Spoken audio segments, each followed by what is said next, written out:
Hello and welcome back to another OMNIHEROES video. In this video we're going to hopefully go from Nightmare 41 and finish on Nightmare 50. So we do need 3 Avengers and we are going to be carrying on using the non-DD teams that we've used before.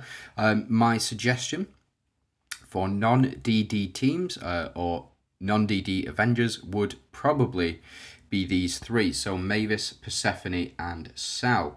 The reason that I think that is because you have your 2 shadow arcs here in Persephone and Mavis, and you also have the synergy between Mavis and Persephone as well. So whenever Persephone casts her ultimate, if Mavis is on the team, she will grant 2 stacks of fortitude and or for 2 rounds and for the front 2 line units as well. So we're going to jump in. We will again, I think what we'll do is we'll use Lily and Leah, and we're going to use Lee as well.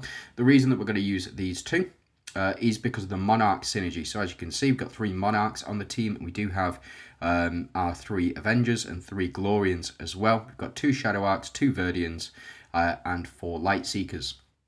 The only one who is not a Light Seeker on here, I believe, is Lee. Mavis does have her Light Seeker activated.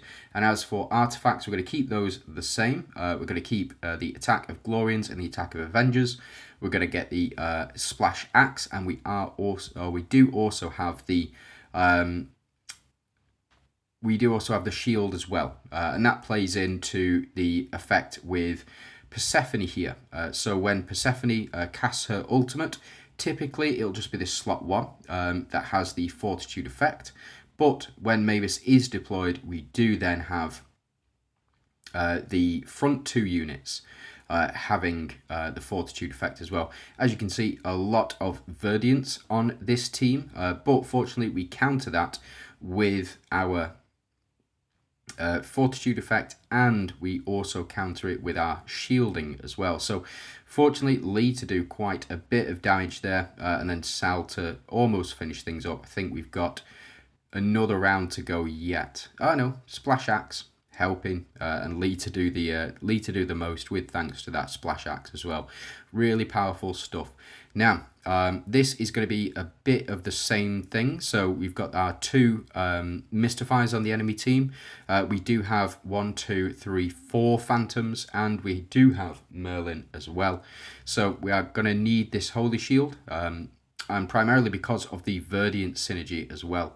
So the Splash Axe putting in a bit of work here, helping us to clear that Holy Shield from the enemy, making it a bit easier for us to kill them. And as you can see, the Monarch synergy working very well with Mavis here.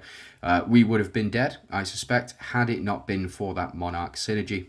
Now, Mavis here does go down, but that also increases the attack of Sal. Whenever a unit dies on the battlefield, Sal does increase his attack as well. Potentially, what you can do is you can switch Lee around with... Oof, nice damage. You can switch Lee around with Mavis, or you can switch Lee around with Sal. And that is primarily because whenever Lee is attacked, he has a chance to counterattack, as we can see here. So against a Verdient team, very, very strong. Very, very powerful ability indeed. So this is basically over. Yeah, it is very much over, and as you can see, that fortitude effect applied in that first round, that does go on for another 2 rounds as well. So something to keep in mind, that with Persephone and Mavis on the same team, you will get that fortitude effect. Now this is going to be a much easier fight, and the reason that it's going to be a much easier fight is because there's no Mystifies corrode damage, and there's no reflect damage either, which does make it a lot easier, and no phantom synergy either. We do have a number of Verdients on the enemy team, so as you can see, we do have Merlin, we have Elune, Lily and Leah, and Maria on the team to give that Verdient synergy, but it doesn't seem to have worked out altogether too well. Now that we've got that fortitude effect for the next 2 rounds, we should be in absolutely no danger. Fortunately, well, there are some Monarchs on the enemy team as well, but we do hit multiple times with thanks to the Splash Axe. So again, relying on those artifacts to see us through and to build us up as much as possible. So here, again, we've got our 4 monarchs on the enemy team. Telenas, Victoria, you have Lily and Leah and Merlin as well. If one of these units is to go down, then unfortunately we will lose all of our buffs and all of our holy shield, all of our attack increases, damage increases, and defense increases as well. But I don't think that should be too much of a problem, primarily because of how much dodge that my Sal does have. So I built my Sal around those dodge runes. The reason that I built him around those dodge runes is pretty much because of how strong he can be towards the end of a fight. And you just need him to survive, really, for as long as possible. So we do get this hit. Because of the Monarch synergy, enemies do survive that hit, but I don't think we should have too many issues moving forward. Now, we don't get the enemy stun. The enemy Telenas does not stun us. And it is, I think, because we do have our 2 Glorians on the enemy team as well. There's one way to counter that big stun if you are having trouble with Telenas. One way to counter that stun. Now, we have enemy Lachesis here, and probably Lily and Leah or Gwyn are the way that you want to go with this. Fortunately, we have already built Lily and Leah into the team with that Monarch synergy. So we should be absolutely fine. I think we just need to do enough damage to these guys per turn in order to power through. Now, one other thing that we do need to take into consideration is how quickly Lachesis will perform that revitalization. The revitalization will go on at the end of the round, so Lachesis will act last. And instead, what will happen is on the next upkeep, so after this Victoria has finished, they will revive all health that has been lost, or at least a vast majority of it. Fortunately, we are able to build up with thanks to Persephone, and that is why we're able to do so much damage at the moment.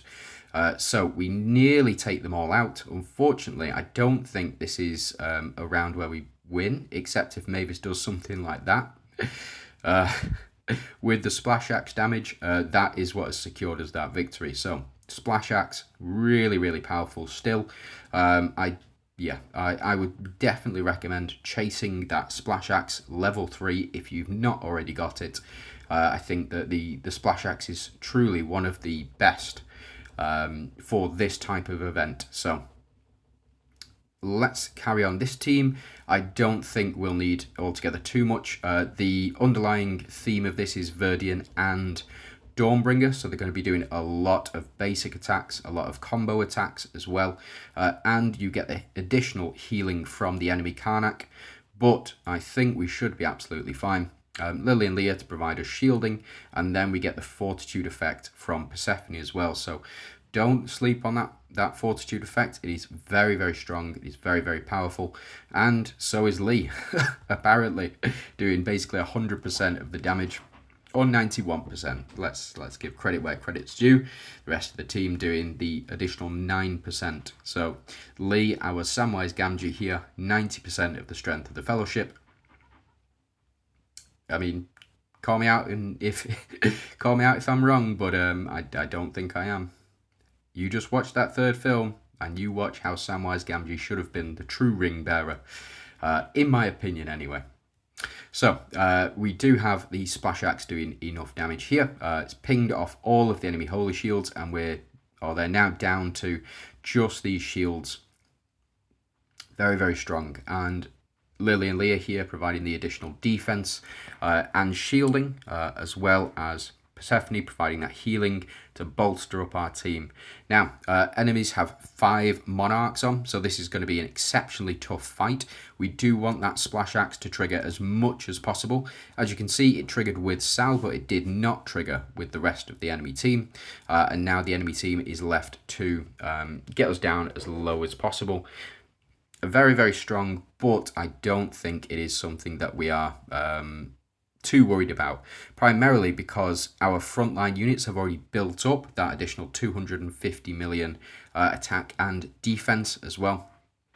Ooh, and a stun on our biggest damage dealer here might be the end of us, but I think we should be absolutely fine. No reflect damage here from us because we're not running Doom's team, but I think we should be able to take this Dullahan out with no problem. But we'll see. Oh, we were close on this one. And then our Sal to finish things off as well. Sal to do the most, and let's power through until round 50. What I'm going to do is I'm just going to skip. We know that we can win, and we know how that we're going to win. I've explained the team lineup in depth at this point, so let's power through and just see how well we do. So here, round 4 took us a lot longer than we would normally see, but we are through here. When an enemy deals basic attack, the boss loses 1% of its max HP, or 1 of its max HP. Don't think that is correct. I think these toxic spiders will do much more damage. So what we're going to do is we will take out our shield here, and we're going to go all the way down to... Where have you gone?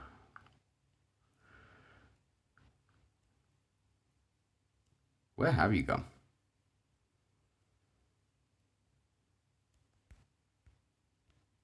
Here we are. So after triggering dodge, retaliates with a basic attack against the attacker.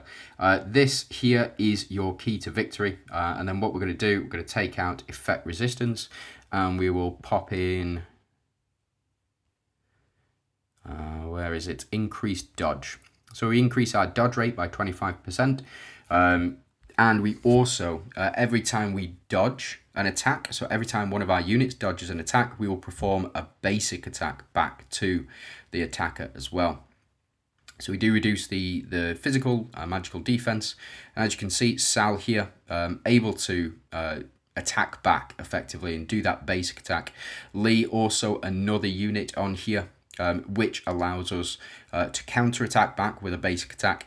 And you've got Lily and Leah, and what they do, Lily and Leah and Lee, in combination, they will trigger the Verdiant synergy as well. So we do get the miss and we get the attack back. So we aren't able to finish this boss off in round 1, and the reason for that primarily is because of we haven't done enough basic attacks to these guys here. So this isn't going to matter altogether too much. We'll remove a stack or 2 of Holy Shield from this boss, but she'll regain it all at the next round. So as you can see, she gained another 4 stacks of Holy Shield, but we are able to retaliate now with our basic attacks. And there we go. So that is that is the enemy minions down, and the reason that we're able to do so much damage now is because those minions are down. It is really all about getting those basic attacks in to the enemies to power through, and that is it. So that is round 50. We're going to call it a video there. Thanks very much for watching. Hope this has been informative for you, and you have a great day.